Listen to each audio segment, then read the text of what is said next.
हर गम से बेफिक्र, हर परेशानी से निश्चिंत, हर जिम्मेदारी से दूर खाट पर सोए ये महाशय नगर पालिका के कर्मचारी हैं। इन्होंने थोड़ी सी शराब पी ली है और जब शराब की घूंट अंदर गई तो फिर ये मदहोश हो गए।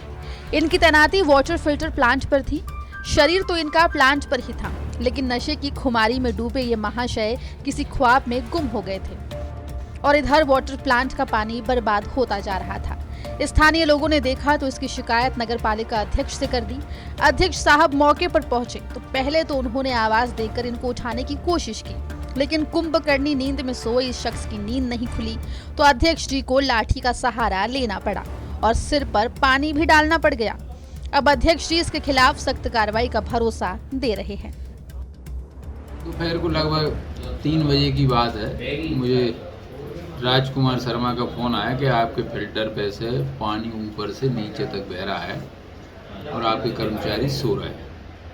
तो मैंने तत्काल अपनी बाइक उठाई और मैं वहाँ टोरिया फिल्टर पे पहुँचा तो मैंने देखा कि मेरे दोनों कर्मचारी सो रहे थे और ऊपर जो सबसे तीसरी मंजिल पे जो रिटर्न बाल होता है, जो पानी की सप्लाई या होती होगी या वापसी होता हो, वो पाइप उसमें से बाहर निकला हुआ था, जिससे पूरी बिल्डिंग में पानी भर गया था। वो कर्मचारी सो रहे थे तो उससे थोड़ा सा नुकसान ये भी हुआ है कि चूने के कट्टे वगैरह गीले हो गए हैं और बाकी पानी नीचे बह रहा था। तो मैं वहाँ पहुँच गया था तो कर्मचारियों को उठाया और उनको काम पर लगा दिया। अब दूसरी तस्वीर भी देखिए। अध्यक्ष जी जब प्लांट के अंदर गए तो वहां दूसरा कर्मचारी भी खाट पर बेफिक्र होकर सो रहा था, जिसे जगाया गया। आपको बता दें कि इस प्लांट से अशोक नगर में शुद्ध पानी की सप्लाई की जाती है, लेकिन प्लांट पर तैनात पियक्कड़ कर्मचारियों की वजह से हजारों लीटर पानी बर्बाद हो गया।